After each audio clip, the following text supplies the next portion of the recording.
A young millionaire leaves the hospital in desperation after his daughter's fatal diagnosis when twin beggar girls say, "We know how to save your daughter." Jack Reynolds had always believed he could solve any problem with hard work and enough money. That was how he built his tech company from scratch until he became one of the most respected names in the market. That was how he lived his life. But now, sitting on the cold plastic chair in the hospital, facing the doctor in front of him, Jack realized that not all the money in the world could buy what he needed most. "Mr. Reynolds, I'm sorry to inform you that the results confirmed our suspicions. Sophie has Harrington syndrome." Jack squeezed his wife Claire's hand, who sobbed quietly at his side. He kept his face expressionless, just as he did in the toughest business meetings. "What exactly does that mean, Doctor? In simple terms." Dr. Miller adjusted his glasses and sighed. In his 30 years of pediatric neurology, this part never got any easier. It's a rare neurodegenerative disease. It affects the nervous system, causing progressive loss of motor and cognitive functions and, eventually— "How long?" Jack cut in, his voice betraying emotion for the first time. The doctor hesitated. "With this disease, it's hard to predict precisely. Maybe a year, maybe 2. Claire covered her mouth with her hands. Jack felt as if the ground had disappeared beneath his feet. "There must be some treatment, some research, some specialist. I can take Sophie anywhere in the world, Doctor. Money is no object." Dr. Miller slowly shook his head. "Mr. Reynolds, I understand your reaction, but I need to be honest. There's no cure or effective treatment for Harrington syndrome. There are a few medications to relieve symptoms, but nothing that changes the course of the disease." Jack stood up abruptly. "That's not acceptable. There has to be something we can do. We recommend palliative care to ensure Sophie's maximum comfort. Our team can help you." "Palliative care?" Jack nearly shouted. "You're telling me to give up on my daughter? To just watch her die?" Claire stood as well, holding her husband's arm. "Jack, please."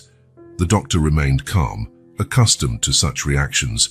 "Mr. Reynolds, I'm not suggesting you give up. I'm suggesting you use this precious time to give Sophie the best quality of life possible." Jack stared at the doctor for a long moment. Then, without another word, he turned around and left the room. Sophie was in the hospital playroom, wearing her favorite blue dress, focused on putting together a puzzle with a nurse. Her red curls fell over her shoulders, and she wrinkled her nose in concentration exactly like Claire did. Jack stopped at the door, watching his daughter. How could something so terrible be happening inside that perfect little body? How was it possible that behind that smile and those bright green eyes, an unyielding disease advanced? "Daddy!" Sophie exclaimed upon seeing him, standing up with a slight wobble that Jack now recognized as a symptom. "Look what I'm doing." Jack forced a smile. "It's beautiful, Princess. Are you almost finished?" "Just a few pieces left. Nurse Lisa is helping me." Jack nodded to the nurse, who returned a gentle smile. She probably already knew the diagnosis.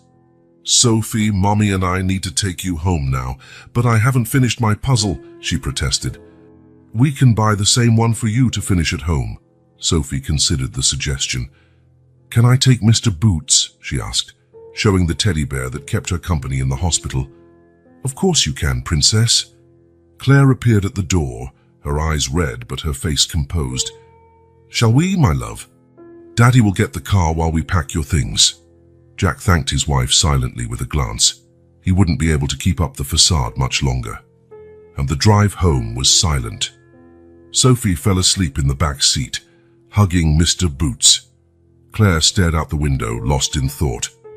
Jack drove mechanically, his hands gripping the steering wheel with unnecessary force. "What are we going to do?" Claire whispered at last. Jack kept his eyes on the road. "I don't know, but I'm not giving up on her. The doctors said—" "I know what they said," Jack interrupted, more harshly than he intended. He took a deep breath. "I'm sorry, but I can't accept that, Claire. I just can't." Claire reached out and touched her husband's arm. "I can't either, but we need to be realistic, for her sake." Jack shook his head. "There's an answer. There always is." I just need to find it." When they arrived home, a huge 3-story house in the suburbs, Jack carried Sophie, still asleep, inside. She felt so light, so small against his chest. How could he just accept that he would lose her? He took her to her room, decorated with glow-in-the-dark stars and shelves filled with books and toys. Claire removed her daughter's shoes and covered her with a princess comforter. "Good night, my love," she whispered, kissing Sophie's forehead. Jack stood in the doorway, watching. When Claire left, he stayed there, unable to move. Finally, he went downstairs and headed straight to his office, locking the door behind him. He picked up the phone and started dialing. "Hello, Peter, it's Jack. I need you to find every specialist in rare neurodegenerative diseases. Yes, now, I don't care if it's midnight. And I want information on any experimental treatment, anything. I don't care if it's not approved. Yes, anywhere in the world." He hung up and walked to the window, staring at the starry night outside. Somewhere, there had to be an answer. Someone who could save his daughter. And he would find that person, no matter the cost, because Jack Reynolds always got what he wanted.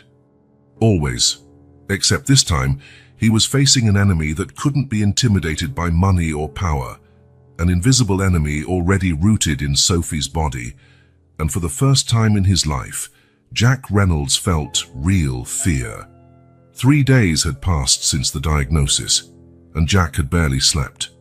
Sitting in his home office, he stared at his computer screen, his eyes red from exhaustion. Dozens of emails sent, countless phone calls made, and always the same answer. "We're sorry, Mr. Reynolds, but there is no effective treatment for Harrington syndrome."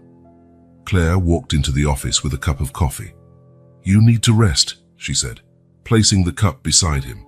Jack rubbed his eyes. "I can't. Sophie doesn't have time for me to rest." "Jack, you won't be any use to her if you get sick, please." A child's laughter interrupted their conversation. Through the window, they could see Sophie playing in the yard with her nanny, Helena. She was trying to catch soap bubbles in the air, spinning and laughing. "She still doesn't know, does she?" Jack asked. Claire shook her head. "How do we explain something like this to a 5-year-old? Jack pushed his chair away from the desk. "I have an appointment with a specialist at Memorial Hospital. It's a long drive, but he has some experience with similar cases. Do you want me to go with you?" "No, stay with Sophie. I don't want her to notice something's wrong." Jack stood up, kissed his wife's forehead and grabbed his coat.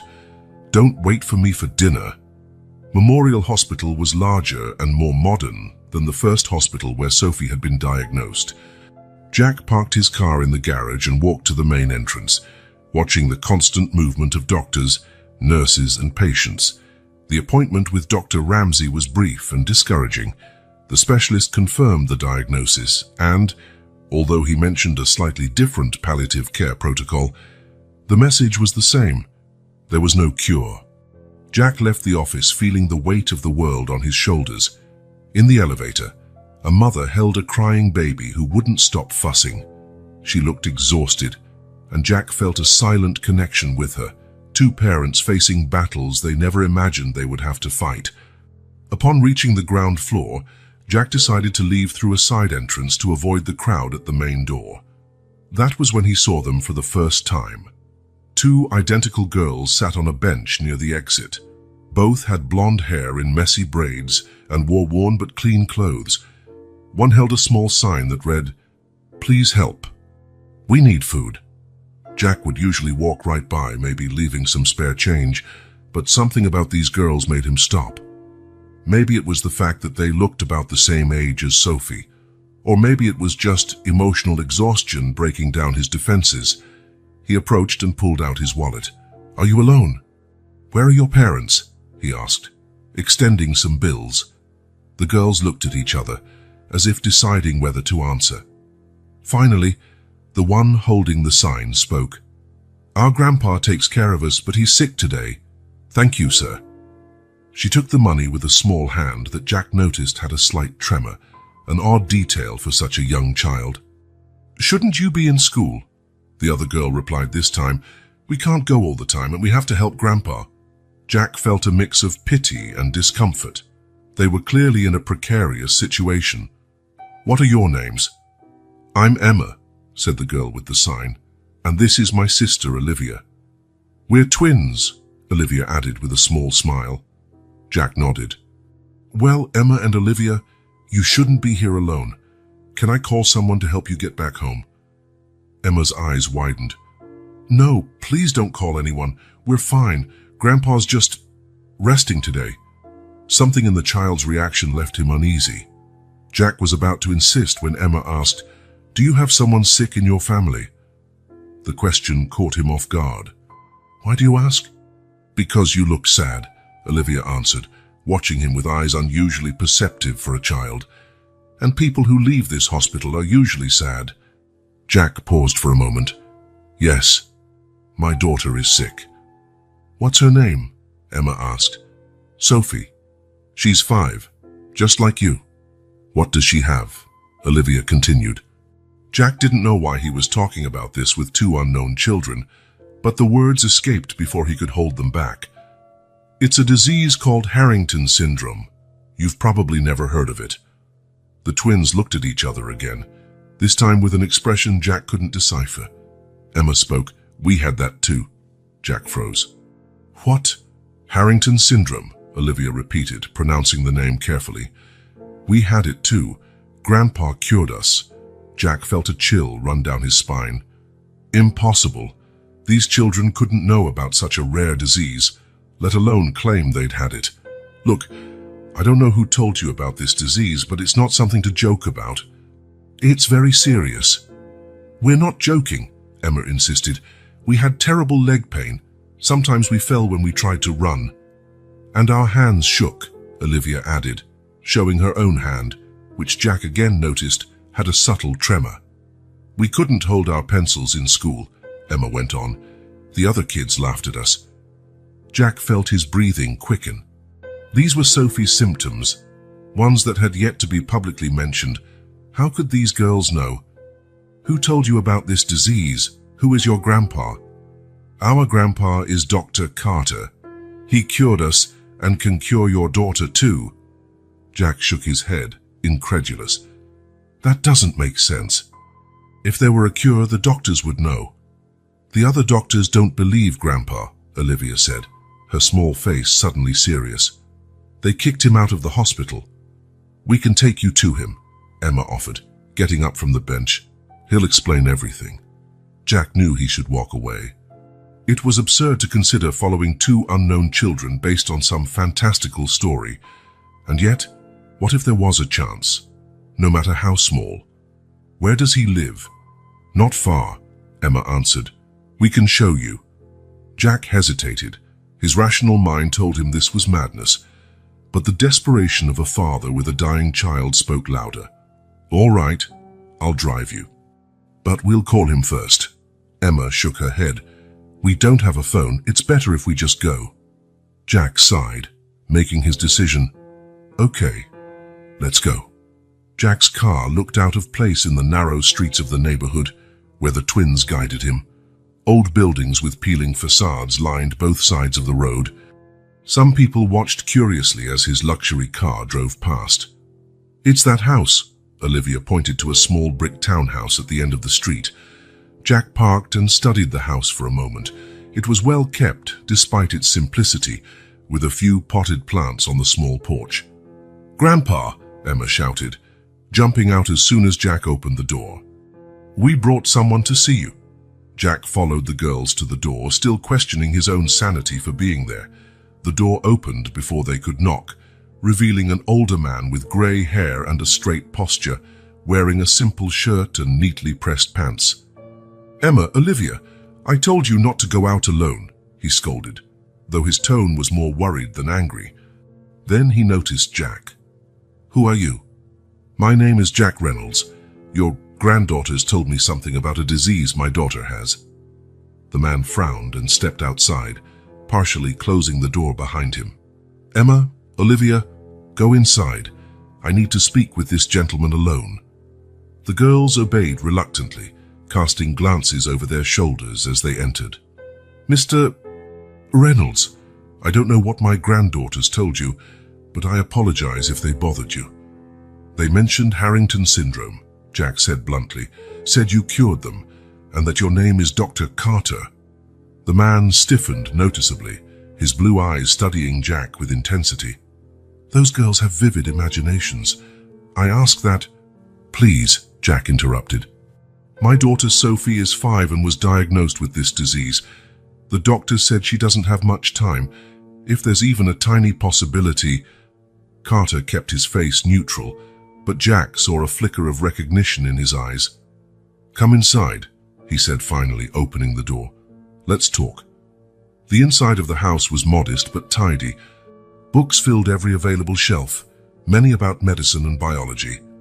On one wall, Jack noticed framed diplomas and old photographs. Dr. Benjamin Carter, Jack read on one of the diplomas. So you really are a doctor? I was, Carter corrected, gesturing for Jack to sit in an armchair. I lost my license 7 years ago. Why? Carter sat in front of Jack. Because I tried to help children like your daughter, without waiting for the approvals that would have taken years. Jack leaned forward. So it's true. You treated a case of Harrington syndrome.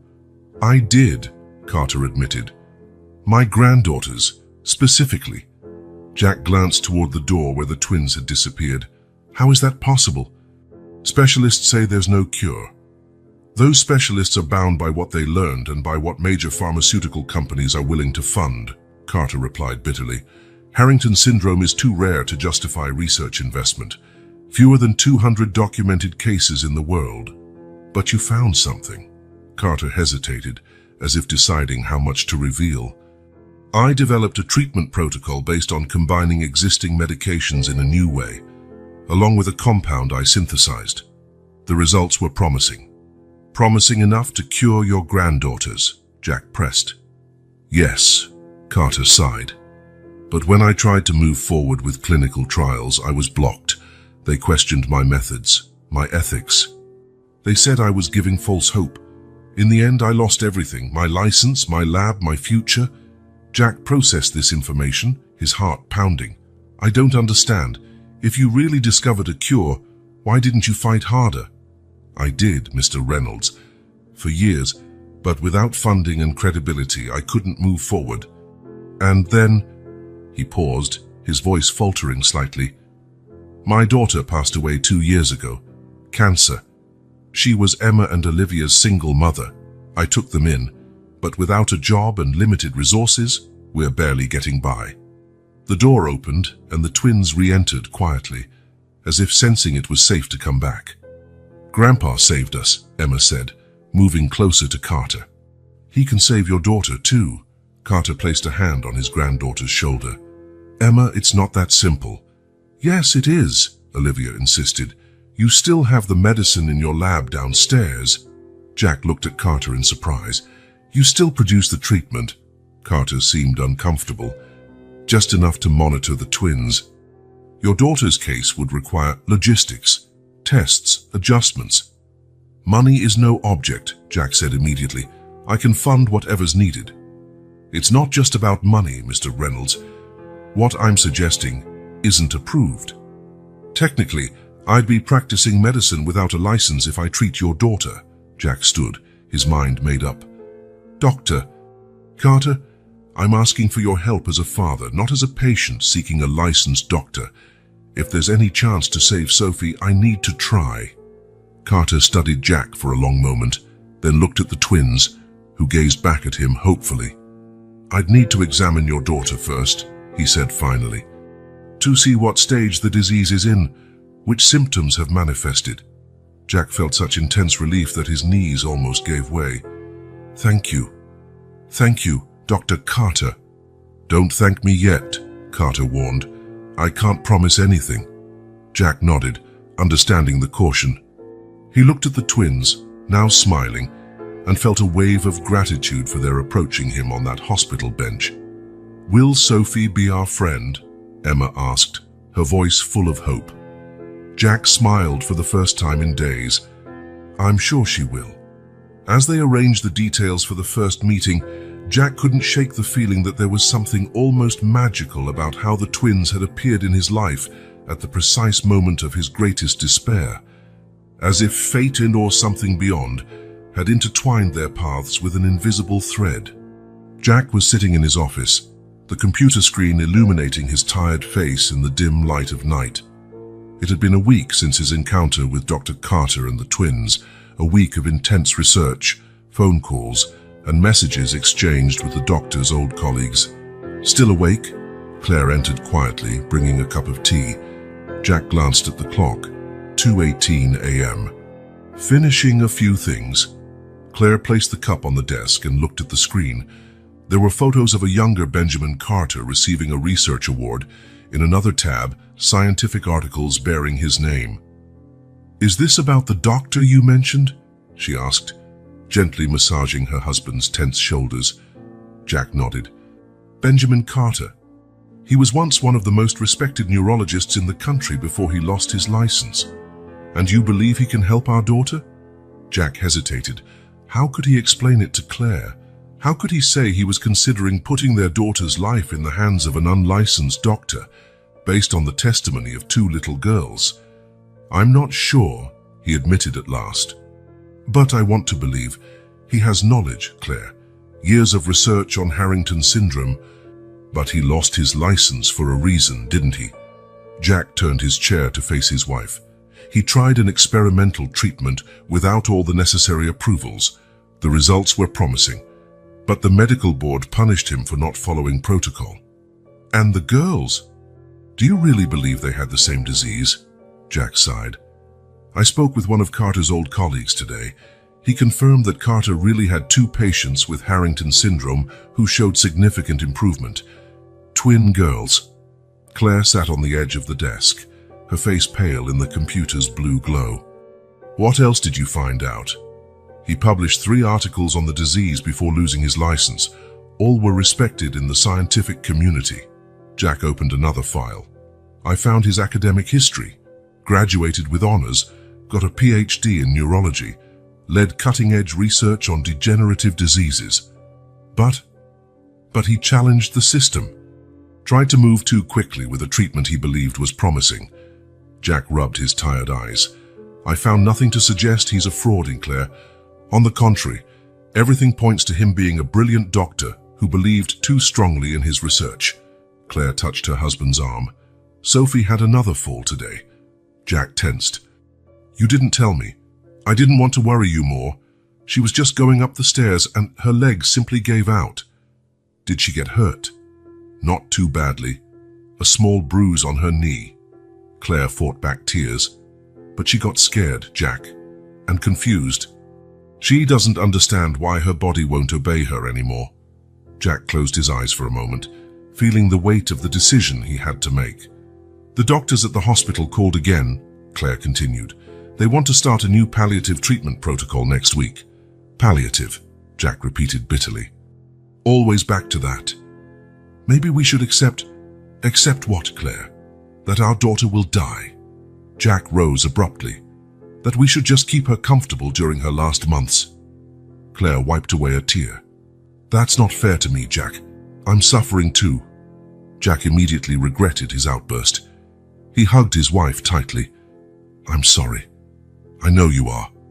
It's just that I can't just sit and wait." They stood in silence for a moment, finding comfort in each other's embrace. "What if," Claire began hesitantly, "what if we at least met Dr. Carter? Hear what he has to say?" Jack pulled away to look into his wife's eyes. "You'd consider that?" "I'm not promising anything. But if he really helped those girls, I want to meet him, talk to him in person." Jack felt a wave of relief. He needed Claire's partnership in this decision. "I'll set up a meeting." The next morning, Jack called Carter. The doctor agreed to see them that same afternoon. As Jack drove to Carter's home, with Claire beside him and Sophie humming in the back seat, he felt a mixture of hope and apprehension. "I didn't tell Sophie much about Dr. Carter," Claire said quietly. "I just said he's a special doctor who might help her feel better." Jack nodded, appreciating his wife's caution. They didn't want to raise their daughter's hopes too high. "Where are we going, Daddy?" Sophie asked, pausing her song. "We're going to visit a doctor and his granddaughters," Jack replied, looking in the rearview mirror. "They're your age. I think you'll get along." Sophie smiled. "Do they have dolls?" "I'm not sure, Princess. We'll have to find out." When they arrived at Carter's modest home, Jack noticed Claire looked tense. He squeezed her hand reassuringly before they got out of the car. Carter greeted them at the door, wearing a neatly pressed light blue shirt and slacks.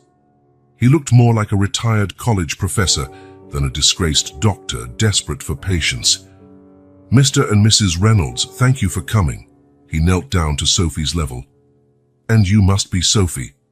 My granddaughters are eager to meet you." As if summoned, Emma and Olivia appeared behind their grandfather, looking shyly at the newcomer. Sophie, usually timid around strangers, smiled at the twins. "Hi, do you have dolls?" Emma, the more talkative, answered, "We have 2. You can play with them if you want." "Cool." Sophie took a step forward, but her legs wobbled slightly. Claire quickly supported her. Carter watched the unsteadiness with a clinical eye. "Why don't we let the girls play while we talk?" The twins led Sophie to their room upstairs, with Helena, the nanny who came along, following closely to supervise. "Your home is cozy," Claire commented, trying to be polite as she observed the simple yet impeccably tidy living room. "It's modest, but it meets our needs," Carter replied without embarrassment. "Please, have a seat." Jack and Claire sat on the worn sofa, while Carter took an armchair in front of them. "Before we begin," Carter said, "I want to make it clear that I understand your reservations. Putting your daughter's health in the hands of an unlicensed doctor is not an easy decision." "So why should we?" Claire asked bluntly. Carter was not offended by her directness. "Because I have something no other doctor can offer, direct experience treating Harrington syndrome with positive results." "Your granddaughters," Jack noted. "Yes, they were diagnosed 3 years ago. The doctors gave the same prognosis they gave Sophie." "And how do we know they truly had the disease?" Claire questioned. "No offense, Doctor." "Carter, but we need more than just your word." Carter nodded. "That's a fair question." He stood and retrieved a thick folder from a shelf. "Here are all the original medical records for the girls, diagnoses, scans, evaluations. They were done at reputable hospitals before they came to live with me." Claire, who had a background in biology, examined the documents carefully. Jack watched her face, trusting her judgment. "These documents look authentic," she admitted after a few minutes. "The symptoms described, they match Sophie's." "How did the treatment work?" Jack asked. "What are the risks?" Carter took a deep breath. "My treatment combines conventional drugs in unconventional dosages, along with a compound I developed. The goal is to stop the neural degeneration and stimulate the regeneration of affected tissues." "That sounds," Claire hesitated, "unlikely." Carter finished with a small smile. "That's what my colleagues said, and I admit the science behind it isn't fully understood yet, but the results speak for themselves." "The risks," Jack insisted. Carter turned serious. "They're significant. The initial treatment causes intense reactions, high fever, extreme weakness, possible discomfort. There's a risk of complications if it's not carefully monitored." Claire paled. "You're saying she might get worse before she gets better?" "I'm being honest, Mrs. Reynolds. I'd rather you make an informed decision." Jack appreciated the doctor's frankness. No fraud would warn of the risks of his own treatment. "May I ask," Claire began hesitantly, "why were your granddaughters begging at the hospital? If the treatment works, why not publicize it properly? Seek official approval." Carter's expression hardened slightly. "I tried for years. I submitted papers, requested funding for clinical trials, appealed to colleagues.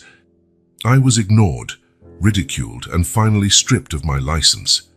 "But why?" Jack pressed. "Because I challenged established dogma, because I suggested a supposedly incurable disease could be treated." Carter sighed. "And because, in my frustration, I tested the treatment on a patient without all the necessary approvals. Her mistake I'm still paying for. And the twins on the streets," Claire remembered. The pain in Carter's face was palpable. "When my daughter died 2 years ago, I took custody of the girls, but with no job and no medical license, my savings ran out fast. I tried to find work, anything, but who would hire a discredited 65-year-old doctor? Jack felt a pang of sympathy, and the girls started begging. I tried to stop them, I swear, but sometimes it was a choice between pride and having food on the table. Carter discreetly wiped a tear. At least they're healthy. The treatment worked. And that's what I'm offering Sophie. A joyful shout from upstairs interrupted the conversation. They heard laughter and footsteps running. The twins love having company, Carter said with a lighter smile. They're good girls, despite everything they've been through. Jack and Claire exchanged glances.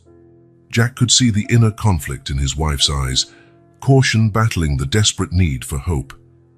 We need time to think, Claire said at last. It's a lot of information to process at once. Of course, Carter agreed. Take as long as you need. Meanwhile, you're welcome to visit any time. I'm sure the girls would love to see Sophie again.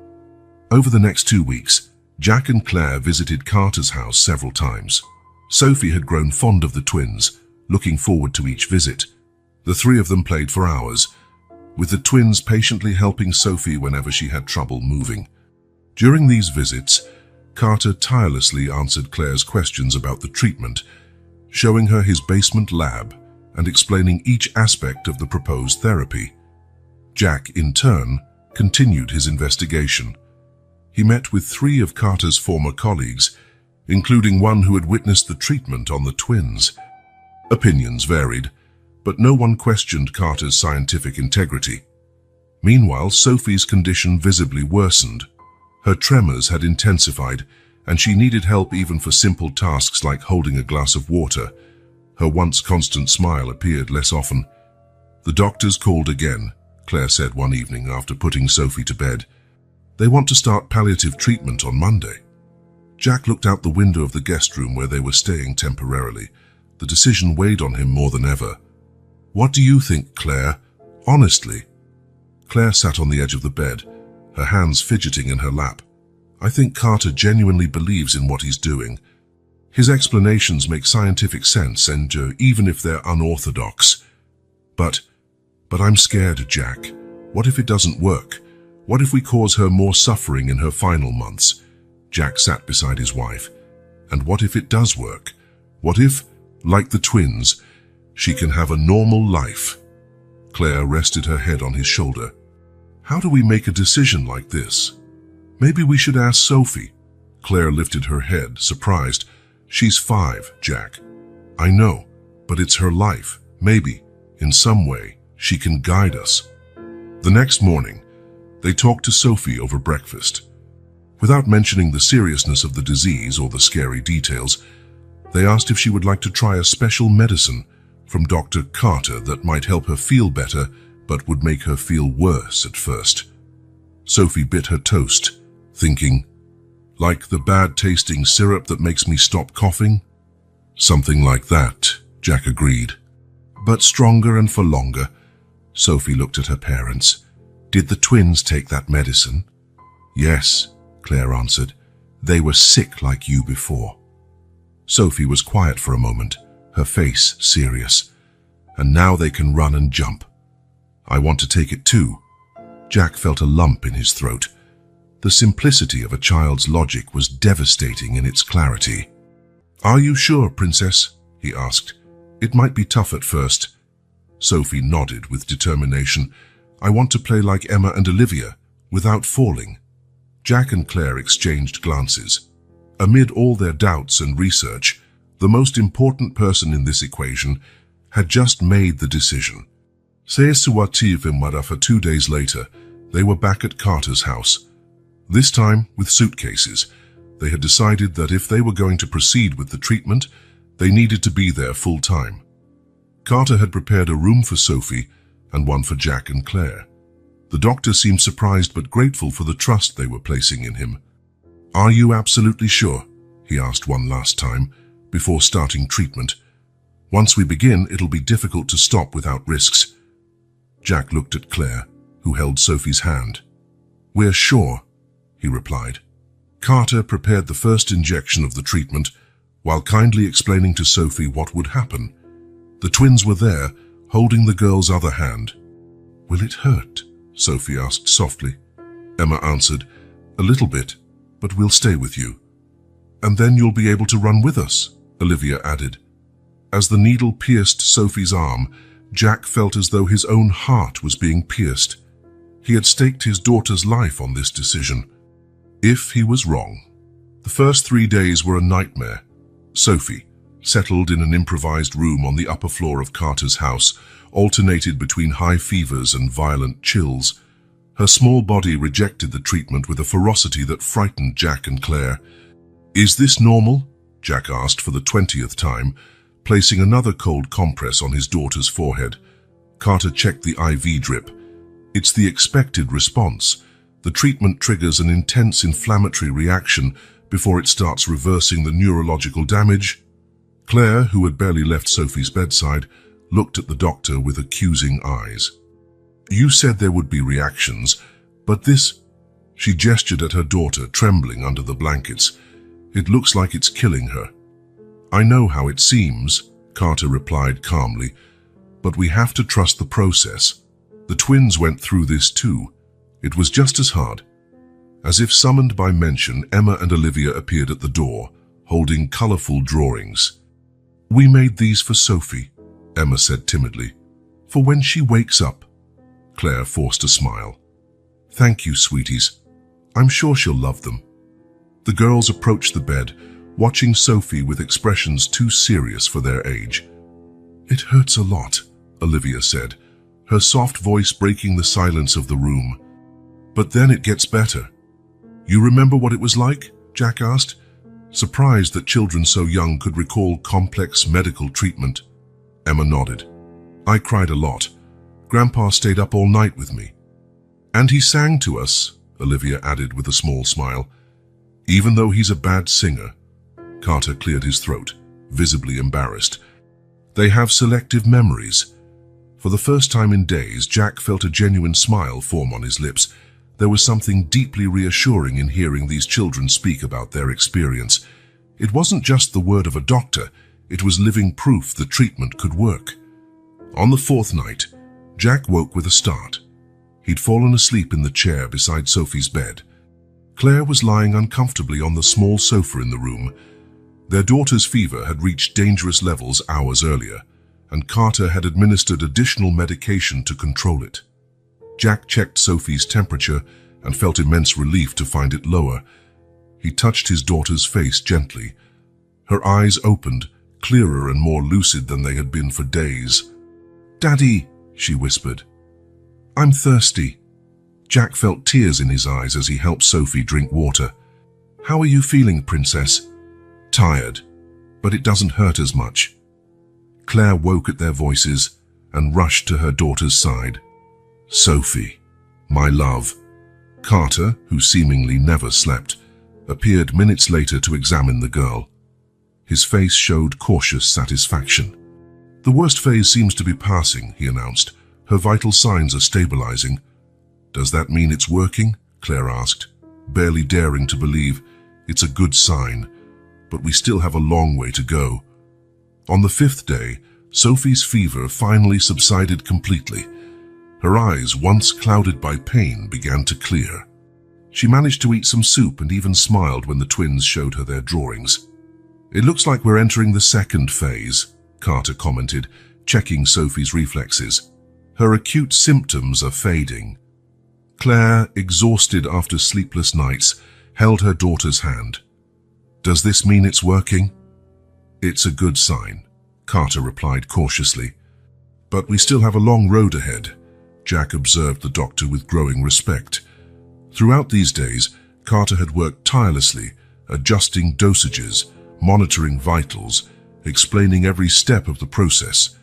It was clear he understood the disease and his treatment deeply. "Dr. Carter," Jack said when they left Sophie's room to let her rest, "I need to know, why do you keep doing this after everything you've lost?" Carter looked toward the stairs where Emma and Olivia carefully carried lunch trays. "Because I know it works," he replied simply. "And because every child saved is a victory against a disease everyone else deemed unbeatable. That night, after putting Sophie to sleep, Jack found Claire in Carter's small kitchen. She was making tea while quietly chatting with the twins, who were showing her how to fold napkins into animal shapes. "Look, Daddy," Sophie called from the door, leaning on a makeshift cane. "I got up by myself." Jack's heart raced. It was the first time Sophie had walked without assistance since the treatment began. He ran to support her, but she raised her hand. "No, I want to do it alone." Step by shaky step, determined but trembling, Sophie crossed the short distance to the table. When she made it, everyone clapped, including Carter, who was watching from the doorway. "Way to go, Sophie!" The twins cheered in unison. Claire wiped a tear and caught Jack's eye. He saw caution there, but also, at last, a glimmer of hope. Over the following weeks, Sophie continued to improve. Her tremors decreased, her strength gradually returned, and most importantly, she no longer had seizures. She played for increasingly longer periods with Emma and Olivia, who had become her inseparable companions. Jack and Claire had converted Carter's living room into a makeshift office, from where they continued to manage their work remotely. Jack had never imagined living under such modest conditions, but Sophie's improvement was worth any sacrifice. One afternoon, while watching the three girls play in the small backyard, Jack realized something had changed within him. His initial distrust toward Carter had turned into deep respect. The paralyzing fear for Sophie's life had given way to a cautious but growing hope. "What are you thinking about?" Claire asked, sitting next to him on the porch step. Jack smiled at his wife, noticing how she appeared lighter despite the fatigue. "I'm thinking we made the right decision." Claire rested her head on his shoulder. "I'm still afraid, of getting my hopes up and believing too much and then—" "I know." Jack squeezed her hand. "But look at her." Sophie chased a soap bubble, giggling when it burst on her nose. Her legs, once weak and unsteady, now supported her much more firmly. Emma approached them, her face as serious as always. "Did you see? Sophie is running just like us now." "We see that, dear," Claire replied, smiling at the girl. "Thanks to your grandpa and the two of you." Emma shook her head. "We only helped a little. Grandpa made the magic medicine." "Magic medicine, huh?" Jack grinned. "That's a good name for it." "Is Sophie going to stay with us forever?" Emma asked, her big eyes full of hope. Jack and Claire exchanged a look. They hadn't thought much beyond the treatment, focusing only on Sophie's recovery. Eventually, they would have to return to their house, their lives. "Not forever, Emma," Jack answered kindly. "But you'll always be friends, family, even." The girl seemed satisfied with the answer and ran back to the others. "Family," Claire repeated thoughtfully. "It's strange how everything happened, isn't it? If you hadn't found the twins that day." Jack nodded, a shiver running through him at how close they'd been to accepting that fatal diagnosis. "Sometimes I think it was more than coincidence." "Like what?" Jack watched the three girls, so different yet so connected. Sophie with her red hair and freckles like Claire's. Emma and Olivia, blonde with clear eyes like their grandfather. Three children brought together by a terrible disease and by the hope of defeating it. "Like an invisible thread," he answered finally.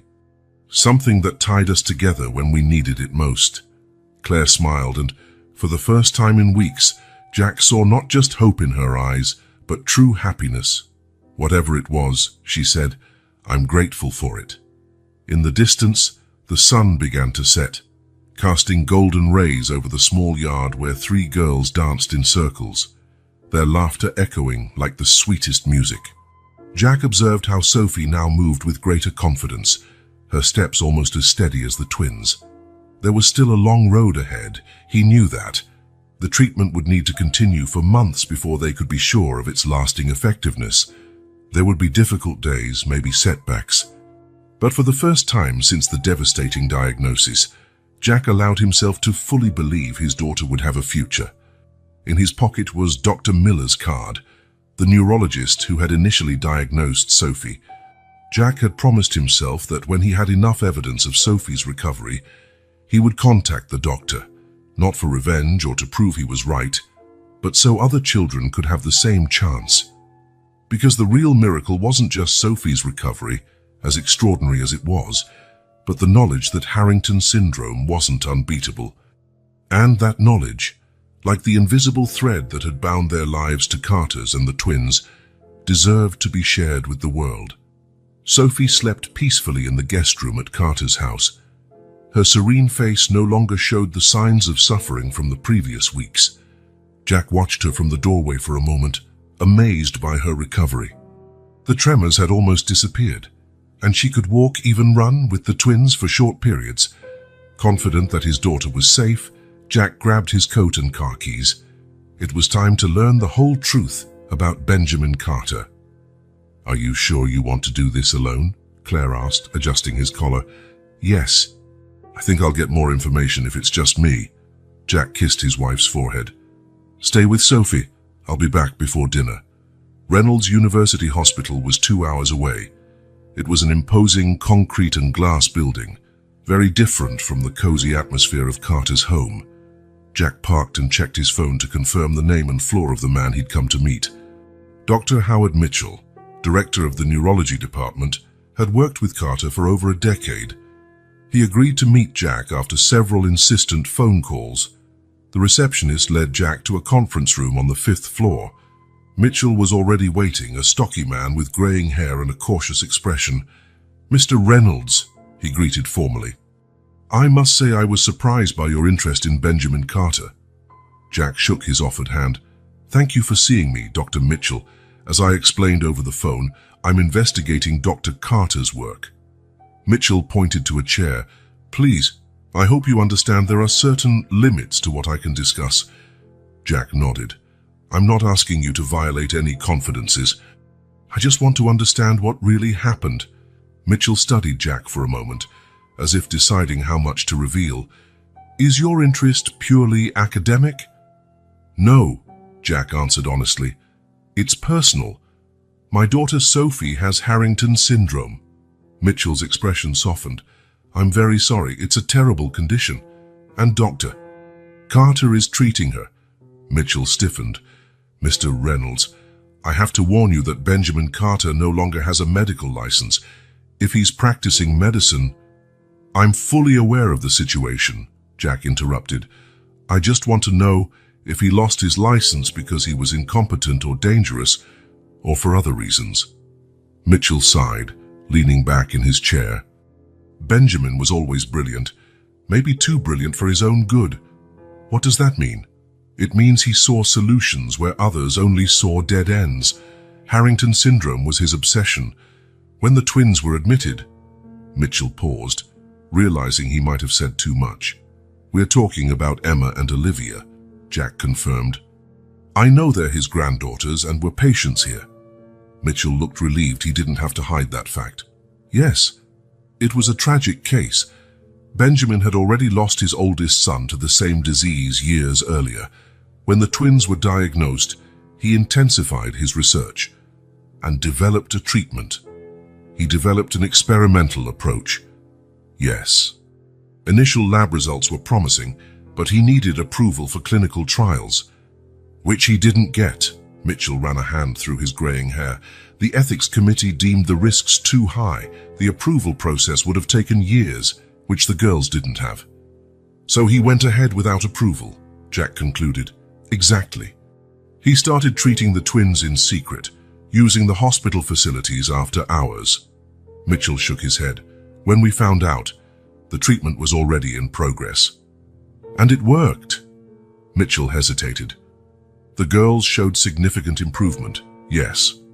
But Benjamin violated a dozen protocols, used hospital equipment without authorization, and falsified records to cover up what he was doing. Did he put the patients at risk? Not out of negligence, if that's what you're asking. Benjamin was always meticulous in his work. The problem was his haste and disregard for established protocols." Jack absorbed the information. It was exactly what he suspected. Carter wasn't a fraud or a careless doctor, just a desperate grandfather who took extreme measures to save his granddaughters. Why didn't the hospital reconsider its stance after the girls improved? The treatment clearly had merit. Mitchell looked uncomfortable. There were pressures. The board was divided. Some wanted to give Benjamin a second chance. Others feared the legal repercussions of endorsing a treatment that sidestepped the system. Pressures from whom? Pharmaceutical companies. Mainly. Benjamin's treatment used existing drugs in a new combination, plus a compound he developed. There wasn't much profit to be made from it. Jack felt anger rising within him. So they let a promising treatment for a fatal disease be buried by politics and greed. Mitchell did not respond directly. Instead, he opened a drawer and took out a thin folder. This is a copy of the original report on Benjamin's work. I technically shouldn't share it, but maybe it will help you understand better. Jack took the folder, surprised at the gesture. Not everyone agreed with what happened to Benjamin, Mitchell continued quietly. Some of us still believe his work deserved more consideration. Is there any chance he could get his license back? Mitchell thought for a moment. It would be difficult, but not impossible. He'd need fresh evidence, proper documentation of successful cases, and support from respected colleagues in the field. Jack placed the folder in his briefcase. Thank you, Dr. Mitchell. This has been illuminating. As Jack stood to leave, Mitchell added, "How is your daughter doing, Mr. Reynolds?" Jack smiled for the first time since entering the hospital. "She's improving every day," Mitchell nodded, a complex expression on his face. "If it's convenient, I'd like to hear more about her case at some point." Jack caught the unspoken message. "I'm documenting everything. Daily records, videos, test results. Once we've completed the treatment, I'll be happy to share." "Please do." Mitchell extended his hand. "And tell Benjamin that Howard sends his regards." Driving back to Carter's house, Jack couldn't stop thinking about all he'd learned. The injustice done to Carter infuriated him, but he also saw an opportunity. If Sophie continued to improve, if he could document the treatment thoroughly, maybe he could help Carter regain not only his license, but also his reputation. And maybe, just maybe, other children with Harrington syndrome could be saved as well. When he arrived back at Carter's house, he found Sophie in the yard with the twins, building a castle out of colorful blocks. Her hands, which a few weeks earlier could barely hold a spoon, now stacked blocks with growing accuracy. Jack smiled, realizing that he had found not just a cure for his daughter, but a cause worth fighting for. 3 months had passed since the start of the treatment. Winter had turned to spring, and with it came the most evident signs of Sophie's recovery. It was a Saturday morning when Jack woke to the sound of laughter coming from the yard. He got out of bed without waking Claire, who was still sound asleep, and walked to the window. What he saw made his heart race. Sophie was running on the grass, chasing Emma and Olivia in a lively game of tag. Her movements were fluid and coordinated, without any sign of the imbalance or tremor that once plagued her. When Sophie caught Olivia, she jumped with joy, something she never would have managed months ago. Jack hurried downstairs, still in his pajamas, and stepped into the yard. Carter sat on a chair on the porch, watching the girls with a serene smile. "Good morning," the doctor greeted, offering Jack a cup of coffee. "So did you sleep well?" Jack took the coffee, not taking his eyes off his daughter. "Carter, look at her." "I'm looking," he replied calmly. "Last night I ran the final tests while you and Claire were resting. You should see the results for yourself." Carter handed Jack a folder with scans. Even for someone without advanced medical knowledge, the images were clear. The areas of neural degeneration that once appeared as dark spots on Sophie's early scans now showed normal activity. "Does this mean what I think it means?" Jack asked, his voice cracking. Carter nodded, allowing himself a rare moment of satisfaction. "Sophie is cured, Jack. Completely cured." Jack felt his legs buckle and sat down beside Carter. "Are you absolutely sure?" "As sure as science lets us be. Her neurological markers are normal, her motor coordination is perfect, her reflexes are all normal." Carter sipped his coffee. We'll keep monitoring, of course, and she'll need a few maintenance doses in the coming months. But for all intents and purposes, he paused.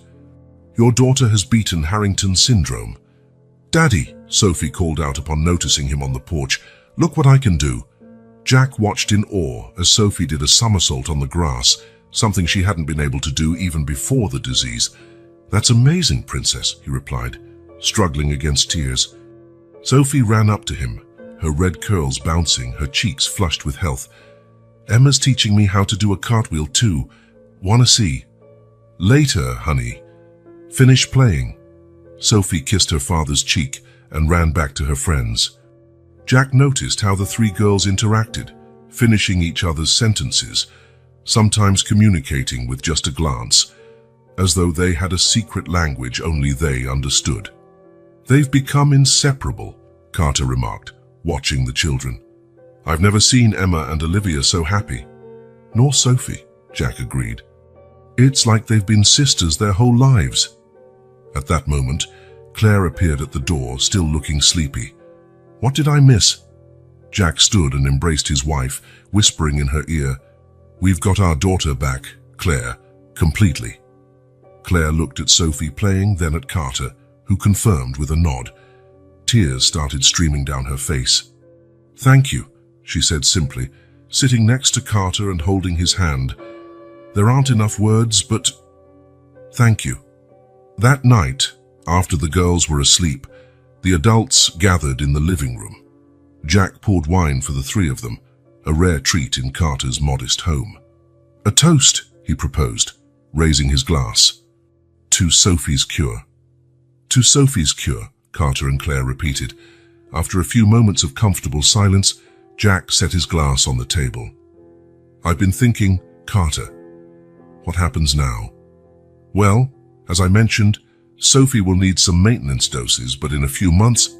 No, Jack interrupted. I'm not just talking about Sophie. I'm talking about the treatment. About your research. Carter frowned. What do you mean? Sophie is cured. Emma and Olivia are cured. But what about other children with Harrington syndrome? Who will help them? A heavy silence fell over the room. Carter sighed at last. Jack, I appreciate your concern, but my situation is complicated. No medical license, no credibility in the scientific community. What if we could change that? Jack leaned forward. What if we could get your license back? Claire looked at her husband curiously. Jack, what are you planning?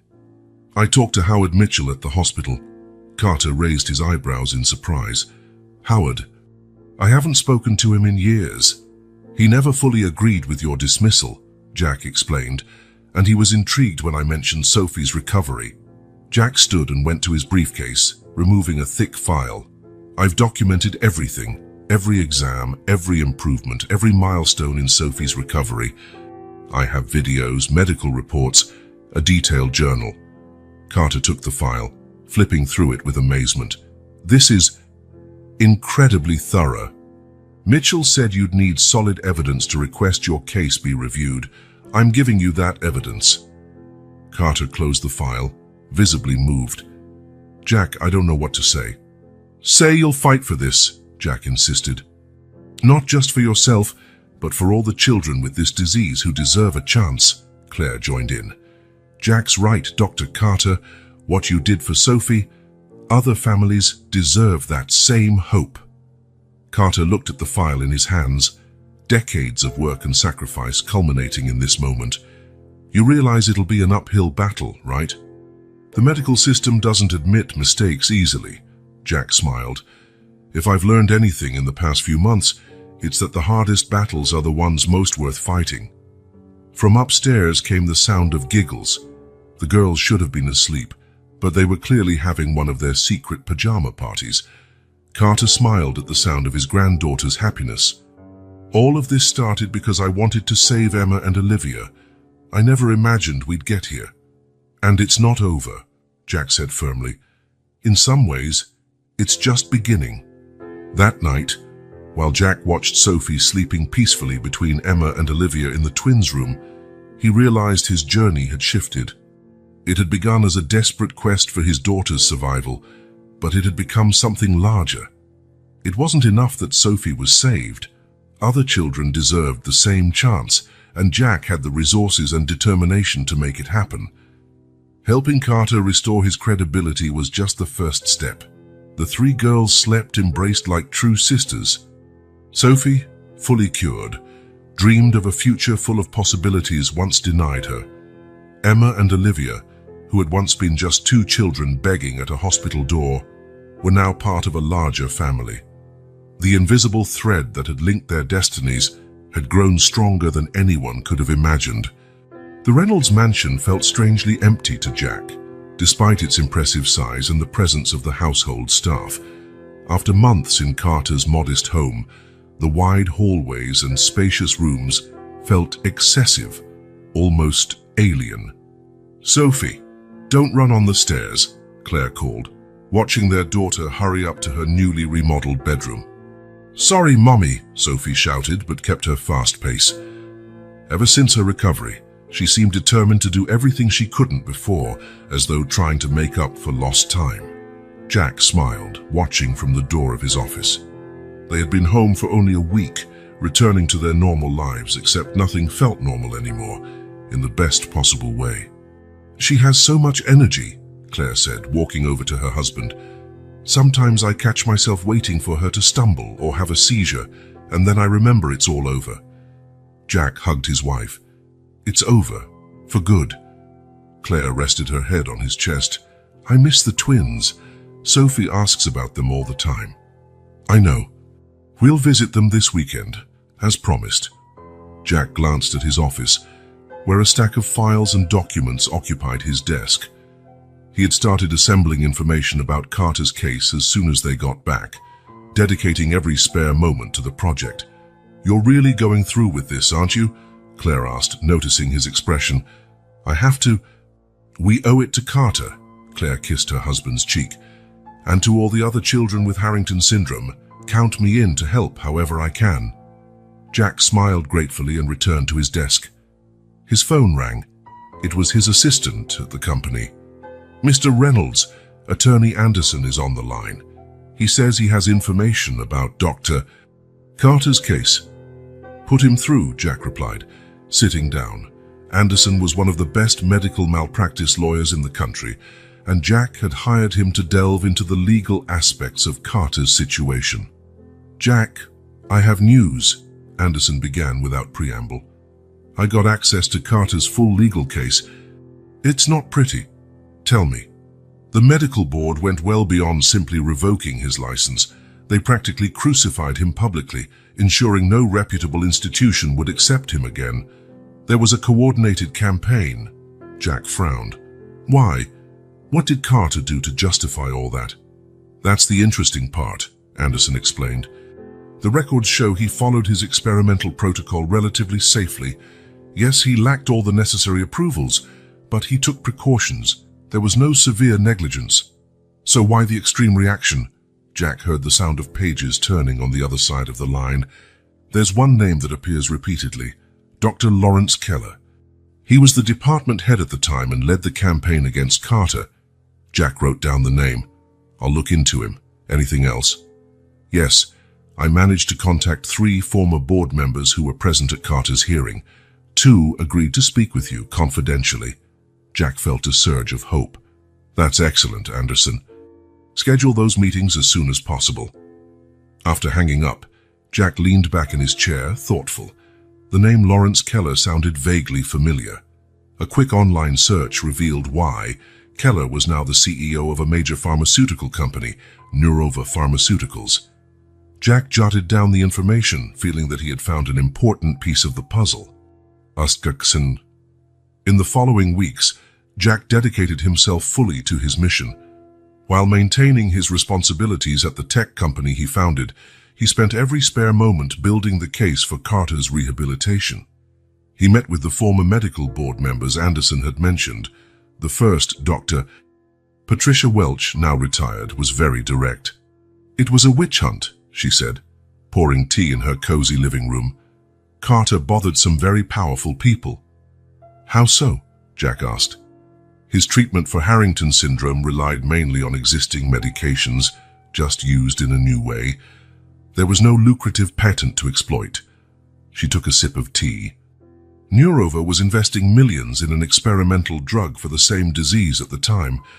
Keller's company, Jack murmured. Exactly, and their treatment wasn't working as well as they'd hoped. Dr. Welch set her cup down. I voted against revoking Carter's license. I was outvoted. The second board member, Dr. Morris Yeat, was more cautious in his statements, but confirmed politics played a role. It wasn't just about following protocols. Carter was difficult. He wouldn't play the game, you know? He challenged the hierarchy, questioned established methods. And that's enough to destroy someone's career? Jack asked. Dr. Morris sighed. No, sir, but it made it easy for those who wanted him out. Jack also visited Central Hospital, where Carter had initially treated the twins. He accessed Emma and Olivia's original medical records, clearly documenting their advanced Harrington syndrome diagnosis before the experimental treatment. But the most important piece came from an unexpected place. Dr. Howard Mitchell, whom Jack had met earlier, called one evening. Reynolds, I found something that might interest you. His voice sounded cautiously excited. I was organizing old files and came across recordings from the board meetings when they discussed Carter's case. They weren't supposed to exist, but someone made them. What do they show? Jack asked, his heart pounding. Keller explicitly saying Carter was too old to keep practicing. He said, and I quote, "He's almost 60. It's time he made room for fresh blood." Jack felt a wave of indignation. You're sure? Positive. And there's more. Keller mentioned Carter's senile stubbornness was hindering progress, that men his age should be fishing, not trying to revolutionize medicine. That's age discrimination, Jack concluded. Exactly, and it's illegal. I made a copy for you. Come get it tomorrow. With every new discovery, Jack's determination grew stronger.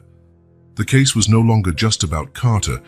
It was about justice and overturning a system that prioritized profit over patient well-being. One Friday afternoon, 3 months after beginning his investigation, Jack finally felt he had enough material to act. He organized a meeting at his home, inviting Carter, his lawyer Anderson, and 2 respected physicians who had agreed to support the case, Dr. Mitchell and Dr. Welch. Impressive, Anderson remarked, reviewing the neatly arranged evidence Jack presented. We have a solid case of age discrimination, conflict of interest, and possibly even unethical conduct from Keller and his allies. Dr. Welch nodded. The treatment itself also has undeniable scientific merit. I've reviewed Sophie's and the twins' results. A complete remission of the disease is, well, revolutionary. Carter, sitting quietly in a corner, looked overwhelmed. I don't know what to say, Jack. You did all this in so little time? And we're not done, Jack responded. We'll formally request a review of your case by the National Medical Board. Anderson has already prepared the petition. I have to warn you, Anderson interjected. They'll probably resist at first. It means admitting a serious mistake made years ago. Let them resist, Jack declared firmly. We have the truth on our side. The group discussed strategies late into the night. They decided not only to file the review request, but also to submit a detailed paper on Carter's treatment to a major medical journal. When everyone left, Carter stayed. The twins had come for a sleepover with Sophie and would stay until the next day. Jack, Carter said as the host walked him to the door. Why are you doing all this? You already have your daughter back, healthy. You could just move on with your life. Jack considered the question for a moment. When Sophie was sick, I would have given anything for a cure. We were lucky enough to find you. But what about the other parents? Those who are sitting in doctors' offices right now, being told there's no hope for their children? Carter nodded, understanding. Besides, Jack continued, I've learned something important through all of this. Sometimes the system fails. And when that happens, those who can do something about it should act. Carter shook Jack's hand firmly. Well, I'm grateful you're one of those who both can and want to act. But the National Medical Board's reaction was exactly as Anderson had predicted. immediate resistance. Their initial response was brief and formal. Upon preliminary analysis, we find no grounds to reconsider Dr. Benjamin Carter's case. Jack wasn't discouraged. With Anderson's help, he filed a formal appeal, attaching all the collected evidence, including the incriminating recordings provided by Mitchell. Simultaneously, Carter's paper on the treatment was submitted to the prestigious Journal of Neurological Research. To boost their chances, they listed as co-authors 3 respected neurologists who had reviewed and validated the methodology. The strategy began paying off when the journal accepted the article for publication, pending minor revisions. That gave the case the scientific credibility they needed to be taken seriously. The big breakthrough came when an investigative journalist from The Guardian tipped off anonymously, which Jack strongly suspected was Dr. Welch, published a detailed report on the case. Titled The Silenced Doctor, How the Pharmaceutical Industry Buried a Cure, the exposé caused a stir. Jack's phone wouldn't stop ringing. Reporters, other doctors, and most importantly, parents of children with Harrington syndrome all wanted to learn more about Carter's treatment. With mounting public pressure, the National Medical Board finally yielded. They sent a formal notice. In light of newly presented evidence, the board has agreed to conduct a full hearing to reconsider Dr. Benjamin Carter's case. A date was set for a month later. Jack and his team immediately intensified their preparations. "We have to be flawless," Anderson emphasized during a strategy meeting. "They'll look for any slip, any inconsistency to disqualify our case. And we'll need patience," Dr. Mitchell added. "Sophie and the twins are powerful evidence, but if we could find other cases..." Jack had already thought of that. Through the exposé, he'd connected with 3 families whose children had the same disease. With his financial help and Carter's careful supervision, 2 of those kids had already begun treatment and were showing promising improvement. "We'll have all that and more," Jack assured them. "This hearing won't just be about Carter. It'll be a trial of the system itself." The day of the hearing arrived amid an atmosphere of tension and anticipation. The National Medical Board had moved the location to a larger auditorium due to the public interest in the case, an unprecedented move for such a hearing. Jack arrived early with his family. Sophie, wearing her best blue dress, seemed excited by all the attention, especially because she was reunited with Emma and Olivia. The 3 girls were inseparable, whispering and giggling together as if there were no tomorrow. Carter, however, looked nervous, constantly adjusting his tie. For a man who had faced public disgrace and years of isolation, being back in the spotlight was clearly unsettling. "It'll be fine," Jack reassured him, straightening Carter's tie for him. "Just tell the truth. That's all we need." The hearing began promptly at 9 a.m. The panel of 7 board members entered solemnly, led by Dr. Richard Harmon, the current chairman.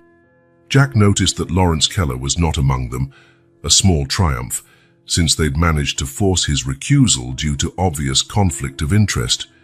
Dr. Harmon opened the session with formality.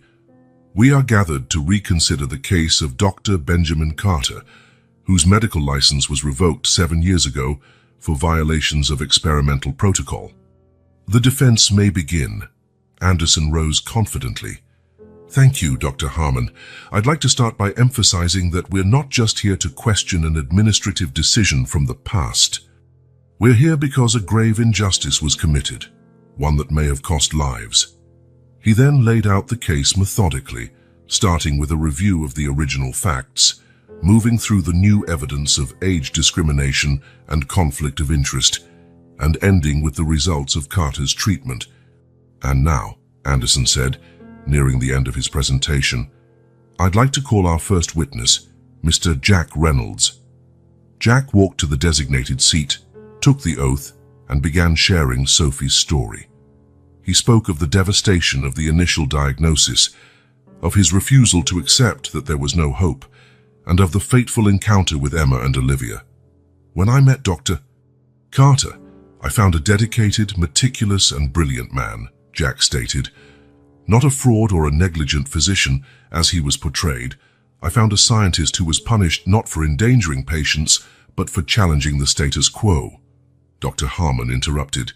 Mr. Reynolds, we understand your gratitude toward Dr. Carter, but the fact remains that he violated established protocols for clinical research.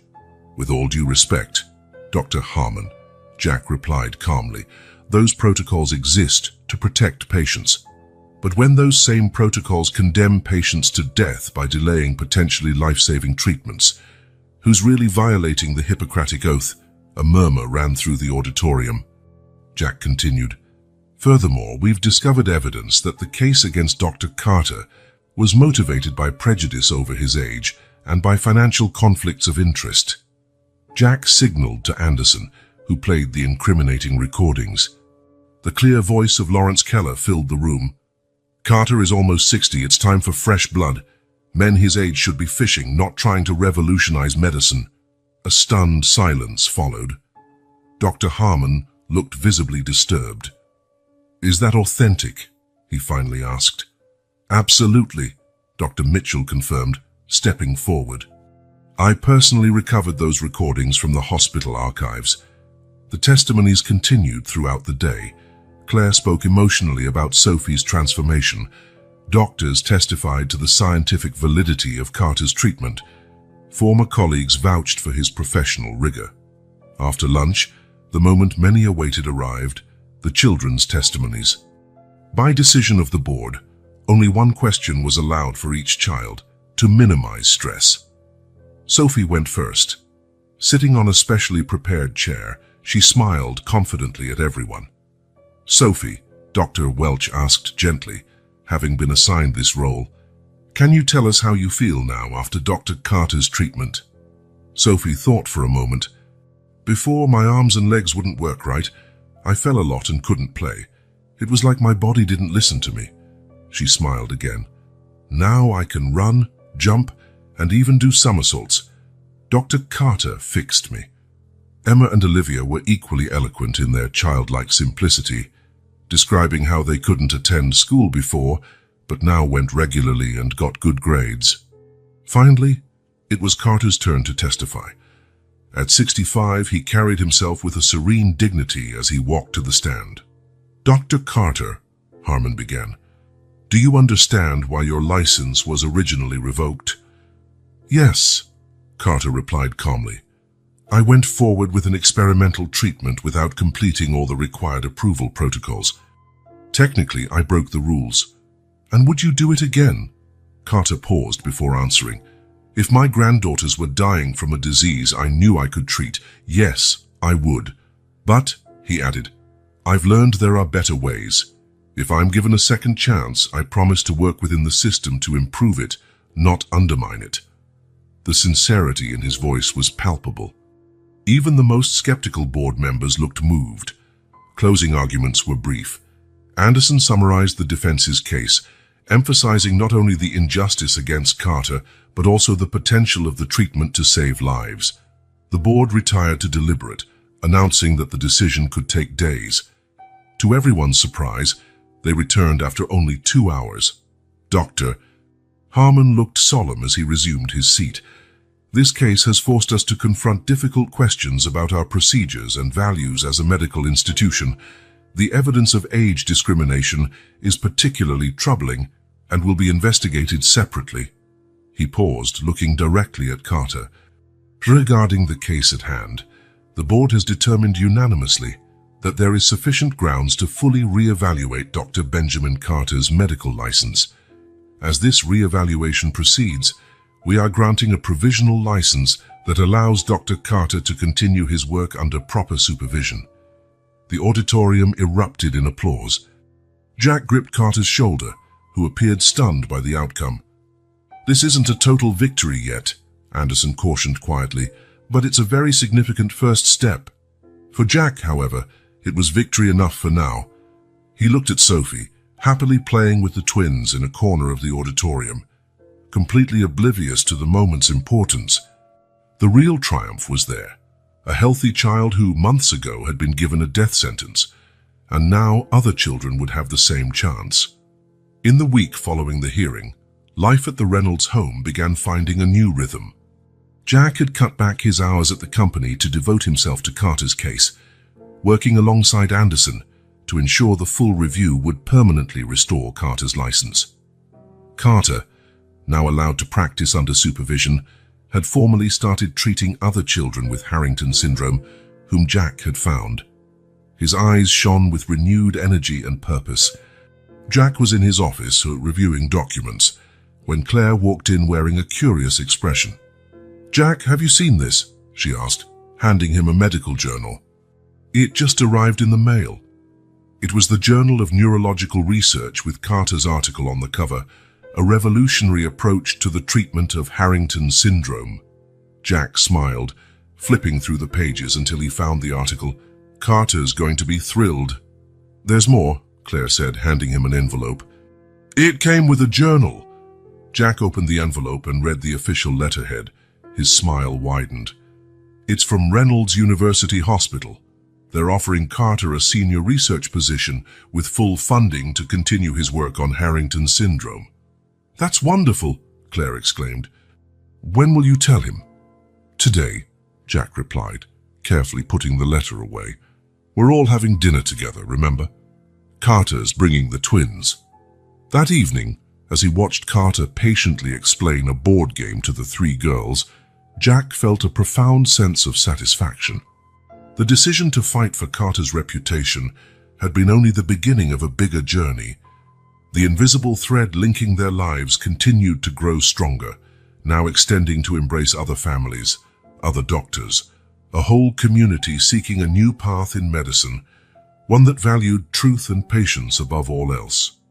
The battle wasn't fully won, but each small triumph was a step in the right direction. And for Jack, that was enough for the moment. Morning sunlight poured through the large windows of Jack's office, illuminating the official letter in his hands. The letterhead of the National Medical Board seemed to glow in the golden light. "Dear Doctor Benjamin Carter," Jack read aloud, "it is with great pleasure that we inform you of the complete restoration of your medical license, effective immediately." Jack couldn't continue. His voice failed, choked with emotion. He looked at Carter, seated before him, whose expression was hard to define, a mixture of relief, vindication, and a serene sort of surprise. "We did it," Jack finally said, handing Carter the letter. "After everything, we did it." Carter took the document with slightly trembling hands. His eyes scanned the official lines, confirming what Jack had just read. 7 years of disgrace, 7 years banished from the profession he loved, were finally over. "I don't know if I'll ever be able to thank you enough," Carter said, his voice calm despite the intensity of the moment. "You don't have to," Jack replied, walking over to the window. From there, he could see the mansion's garden, where Claire was supervising the three girls as they played on the lawn. "It's the least we could do." The fight to restore Carter's name had been long and, at times, brutal. After the initial hearing and the provisional license, the full review process had taken nearly 8 months. There had been further testimonies, more evidence reviews, peer reviews of the treatment. At every turn, Jack and his team faced resistance, especially from powerful figures in the pharmaceutical industry who saw Carter's work as a threat. But the tide had turned definitively when 2 of the children Carter had started treating under supervision presented the same impressive results as Sophie and the twins. The Journal of Neurological Research had published a follow-up study, and independent researchers began validating his methodology. The biggest surprise came from Dr. Lawrence Keller himself, Carter's old adversary, who shocked everyone by publicly supporting the restoration of Carter's license. "Science must follow evidence, not prejudices or commercial interests," Keller declared after visiting one of the successfully treated children. Even for Keller, the results were undeniable. "What do you plan to do now?" Jack asked, turning to Carter. "I imagine you have countless offers." Carter smiled faintly. "I've received a few. 3 university hospitals and 2 research centers are interested. Which one appeals to you the most?" "None, to be honest." Carter carefully folded the letter and placed it in his inside jacket pocket like a treasure. "They're all good opportunities, but in each case, I'd just be another researcher, limited by the same protocols and bureaucracy that held me back before. Jack nodded, understanding. You want more freedom to develop your work. Exactly.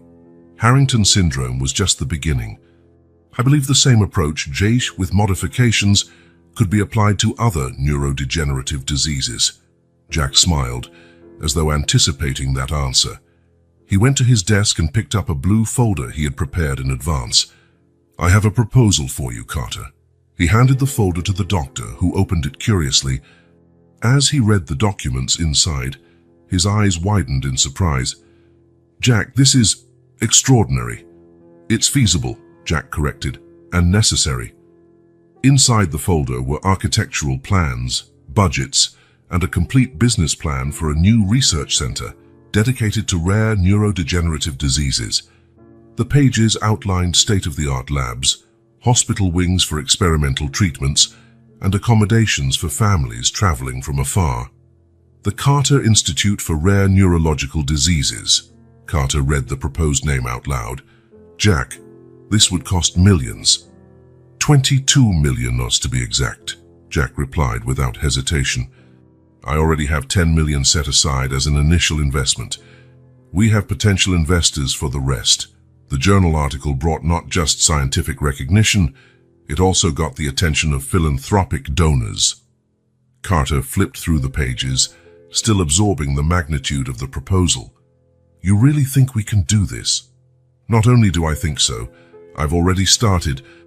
The land was purchased last week. The municipal permits are in progress. Jack sat back down, looking at Carter seriously. The question is, will you lead it? Carter closed the folder, deep in thought. For a moment, Jack feared he might refuse. Maybe it was too ambitious, or maybe Carter, after years of struggle, wanted something calmer for his remaining career years. On one condition, Carter finally said, which is that it be a truly accessible institute, not just for those who can pay, but for any child who needs it, regardless of their family's financial situation. Jack grinned, relieved. It was exactly the kind of condition he expected from Carter. That's already in the plan. We'll have a dedicated charity fund to make sure no one is turned away due to money. Carter extended his hand. Then we have a deal, Mr. Reynolds. Jack shook the offered hand, feeling that another important chapter was beginning in their intertwined lives. Doctor. Carter, I believe this is the start of a very productive partnership. Lunch that day was special. Jack had reserved an entire restaurant to celebrate not just the restoration of Carter's license, but also the one-year anniversary since Sophie's treatment began. The table was filled with smiling faces. Besides the immediate family, Jack, Claire, Sophie, Carter, and the twins, there were several key allies who made Carter's rehabilitation possible. Dr. Mitchell was there, as was Dr. Welch.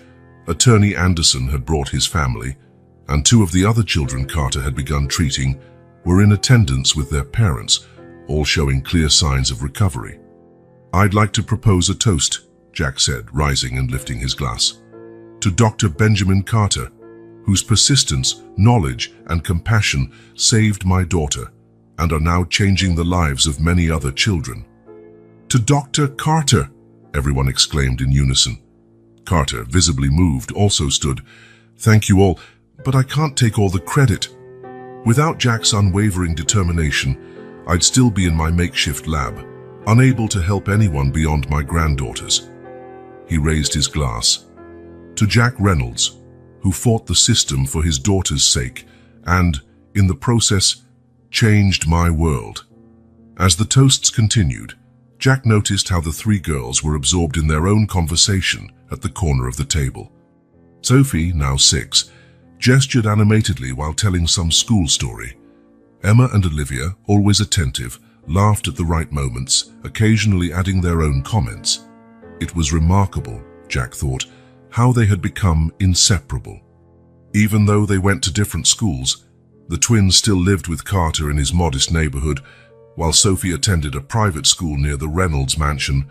They saw each other almost daily.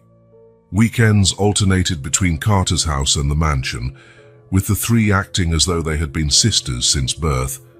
What are you thinking? Claire asked, noticing his contemplative look. How life can take unexpected turns, he replied, sipping his water. A year ago, I was desperate, with no hope for Sophie. Now, not only is she cured, but our world has expanded to include Carter and the girls. Claire smiled, also watching the children. They're so good to each other. Sophie was an only child, often lonely. Now she has this special bond. Jack nodded, but something in Claire's voice suggested she had more on her mind. What is it? He asked. Claire hesitated, choosing her words. I've been thinking about Emma and Olivia. About their situation. What do you mean? Well, now that Carter will be directing that new institute, he's going to be even busier. The girls already spend so much time at our house, and they love being there. Jack understood immediately where Claire was going. The idea had crossed his mind as well. You're suggesting we offer... I'm not saying we take them away from Carter, Claire clarified quickly. He's their grandfather, and they love him. But maybe we could offer a more formal arrangement, a home with more space, more resources, more stability. Jack observed Carter, chatting animatedly with one of the doctors about future research possibilities. At 65, he had renewed energy, but raising two girls alone while running a research institute would be a huge challenge. I'll talk to him, Jack decided. Not today. Today is for celebration, but soon. The opportunity came 3 days later, when Jack and Carter were inspecting the land where the institute would be built. It was a large area on the outskirts of the city, with lots of green space and proximity to a major hospital complex. The architects had just left, leaving the two men alone with their visions for the future. Carter seemed younger as he pointed out where each facility would go, his excitement almost tangible. The main lab will be there, facing the lake. I've always believed a pleasant environment stimulates scientific thought, Carter said with a smile. And here we'll have the pediatric wing, designed to be as little like a hospital as possible. I want the children to feel at home, not in a cold institution. I was thinking of therapeutic gardens here, Jack suggested, indicating a spacious area. A place where children can interact with nature during treatment. Excellent idea. Recovery isn't just physical, but emotional too. Jack followed, admiring how Carter had embraced the project with such vigor. When they paused for a rest, sitting on a makeshift bench, Jack decided it was time. Carter, there's something Claire and I wanted to discuss with you about Emma and Olivia. Carter's expression changed immediately, turning cautious. What about them? They're wonderful kids, Jack began carefully. Smart, kind, and Sophie adores them. Actually, and we all do. Carter nodded slowly, waiting for Jack to get to the point. With the institute and everything else, you'll have your hands full. Claire and I were thinking, and maybe we could offer a more permanent arrangement for the girls. What kind of arrangement? Carter's voice was neutral, but his eyes showed concern. Nothing that takes them away from you, Jack quickly assured him, but maybe we could formalize a shared custody. They already spend half their time at our house. They could have a permanent space there, attend the same school as Sophie. Carter looked out at the setting sun. For a long moment, he was silent. I've always known it wasn't the ideal situation for them, he said finally. An old man living in a small house without many resources, often too busy. Carter, you're an extraordinary grandfather. The girls adore you. But they deserve more, Carter finished. They deserve stability, opportunities I can't offer alone. Jack placed a hand on Carter's shoulder. We're not trying to replace you. We're proposing an extension of the family. The girls would have 2 homes, 2 families who love them. Carter looked at Jack, his blue eyes as piercing as ever. What if I were part of that arrangement too? What do you mean? Your mansion is huge, from what I understand. Must be room for an old doctor too, right? Jack hadn't expected that. You want to live with us? Not permanently nor right away, Carter clarified. But while the institute is being built, maybe we could give it a try. An annex, a guest house, anything would do.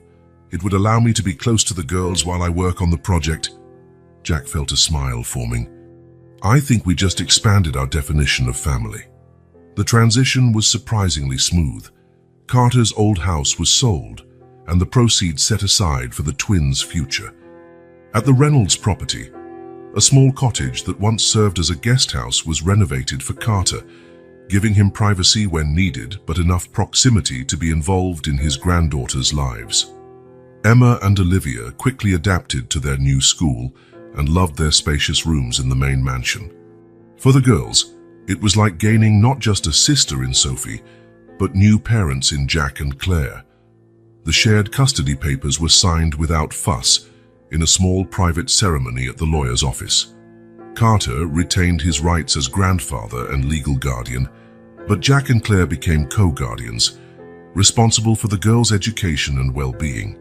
For all practical purposes, they formed an expanded family, bound by choice rather than just blood. Construction of the Carter Institute progressed quickly. Jack had hired the best construction team in the area, and the project was top priority. As the main financial partner, he could have interfered more, but he wisely left the medical and scientific decisions to Carter. "It's your name on the building," Jack explained during a planning meeting. "It should reflect your vision."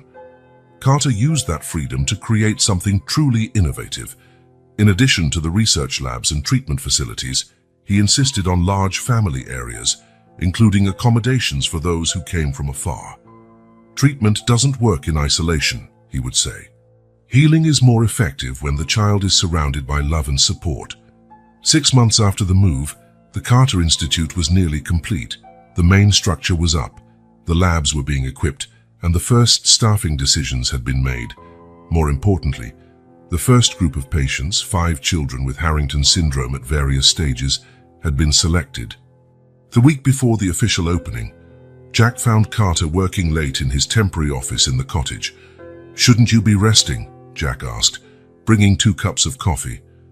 "The big day is the day after tomorrow," Carter smiled, accepting the cup. "I can't sleep. So many details to finalize." Jack sat in the chair across from him, studying the doctor. "Are you nervous?" "A little," Carter admitted. "It's a huge responsibility. So many families placing their hopes in us." "In you," Jack corrected. "I'm just the funder." Carter shook his head. "Don't diminish your role, Jack. None of this would exist without you." They drank their coffee in silence for a moment, appreciating the quiet of the night. "The girls have prepared a surprise for the opening," Jack said. "They and Sophie have been rehearsing in secret for weeks." Carter smiled. "They mentioned some kind of special performance, very hush-hush about it. Claire says it's some sort of play or musical. Apparently Sophie's calling the shots. As usual," Carter chuckled. Sophie had naturally taken on the leadership role among the trio, with her outgoing and energetic personality. Emma and Olivia didn't seem to mind. In fact, they welcomed her contagious enthusiasm. "They're so happy together," Jack observed. "It's as if they've always been sisters." "In a way they have," Carter said thoughtfully. "The disease connected them before they even met. They shared the same battle, the same journey to a cure," Jack nodded. "An invisible thread." "Exactly." Opening day at the Carter Institute dawned sunny and mild, as though the weather itself wanted to celebrate the occasion. A sizable crowd had gathered in the newly landscaped gardens. Doctors, researchers, donors, patient families, and journalists from various medical and scientific publications. Jack, wearing a sharp suit, watched proudly as Carter led groups on tours of the facility. The doctor seemed rejuvenated, enthusiastically explaining every aspect of the institute that bore his name. "He seems 20 years younger," Claire commented, stepping up beside her husband. "A renewed sense of purpose will do that," Jack replied. "He's not just back in medicine, he's redefining it." The official ceremony was brief but moving. After the usual speeches, including a particularly poignant one by Carter about second chances and invisible threads, the moment everyone had been waiting for arrived: the ribbon cutting. "I'd like to invite 3 very special people to help me," Carter announced, surprising the audience. "Sophie, Emma, and Olivia, the true inspirations behind all of this. The three girls, dressed in matching dresses in the Institute's colors, ran forward, beaming. Carter handed the ceremonial scissors to Sophie, who positioned them on the ribbon. Emma and Olivia held onto each side of the scissors, and together the three cut the ribbon, officially opening the Carter Institute for Rare Neurological Diseases. Applause echoed throughout the gardens as guests were ushered into the main hall for a reception. There, a small surprise awaited. An improvised stage stood in one corner. "Ladies and gentlemen," Jack announced, stepping onto the stage, "as part of our celebration, we have a special presentation prepared by Sophie, Emma, and Olivia." The three girls climbed the stage, suddenly bashful before the crowd of adults. But Sophie, always the leader, stepped forward. "We're going to perform The Invisible Thread," she announced with surprising confidence for a 6-year-old. "It's the story of how our family got made." What followed was a simple but touching theatrical performance. In the innocent honesty only children can convey, they retold the story. From Sophie's diagnosis to the twins' encounter, the discovery of Carter's treatment, and finally the formation of their special family. By the time they finished, there wasn't a dry eye in the hall. Jack noticed even some of the most stoic doctors discreetly wiping away tears. Carter, in particular, looked deeply moved, hugging the three girls as they left the stage. "We have a gift for you, Grandpa," Emma said, handing Carter a package. "We made it together," Olivia added. Carter carefully opened the package to reveal a framed drawing. It depicted Carter, Jack, Claire, Sophie, Emma, and Olivia as simple figures holding hands. Above them, in colorful letters, it read, "The Invisible Thread, Our Family." "This is the best gift I've ever received," Carter said, his voice trembling. On a peaceful afternoon a few weeks after the opening, Jack and Carter sat on the terrace of the mansion, watching the three girls play in the yard. The Carter Institute was fully operational now, and the first patients were already showing promising signs of improvement. "They invented a new game," Jack remarked, pointing at the girls who ran through a sort of complex obstacle course, seemingly governed by rules only they understood. "Something about scientists saving the world, from what I gather," Carter smiled. "Emma mentioned she wants to be a doctor like me. Sophie says she'll finance the hospitals like you. And Olivia wants to be a teacher, to educate people about rare diseases and how not to be afraid of them." Jack felt touched by how seriously the girls envisioned the future, even at their young age. "They'll go far, no doubt." Claire joined them, bringing a tray of fresh lemonade. The girls, noticing the drinks, ran toward the terrace. "Slow down, girls," Claire warned, pouring their cups. "The lemonade isn't going anywhere." The three sat on the terrace steps, chatting excitedly about their games. Jack noticed how they communicated, finishing each other's sentences, understanding each other with a glance, sharing inside jokes that only made sense to them. "It's amazing, isn't it?" Carter murmured, following Jack's gaze. "How connected they've become." "Like real sisters," Claire agreed. Sophie turned to the adults. "We are real sisters. Not by blood," Emma, always the most literal, corrected. "By heart. That's stronger than blood," Olivia declared, her voice soft but confident. The adults exchanged looks, impressed by the children's wisdom. Indeed, the bond among them seemed to transcend ordinary definitions of family. "I agree," Jack said finally. "By heart is stronger." The girls, unsatisfied, went back to their animated conversation. Jack used the moment to raise his glass in a silent toast to Carter, who returned the gesture. The sun was starting to set, casting a golden light over the garden. The mansion, once just the Reynolds estate, had truly become a home for this expanded, unconventional family. In Jack's office, the picture made by the girls now had a place of honor. "The invisible thread, our family." Those simple words perfectly captured the extraordinary journey they had shared. From a chance meeting between a desperate father and two begging twins, a new family had emerged, a revolutionary medical institute had been established, and hope had been offered to countless children who once had none. The invisible thread that began as a tenuous link between strangers had turned into something powerful and permanent. A family bound not by blood, but by love, hope, and healing. As he watched the girls race back into the yard, chasing the last rays of the day's sun, Jack knew this thread would only grow stronger over time, embracing more lives and extending far beyond anything any of them had imagined. That, he thought, was the true miracle of this story. Not just Sophie's cure, extraordinary as it was, but the human bonds forged through shared adversity, renewed hope and redemption finally achieved.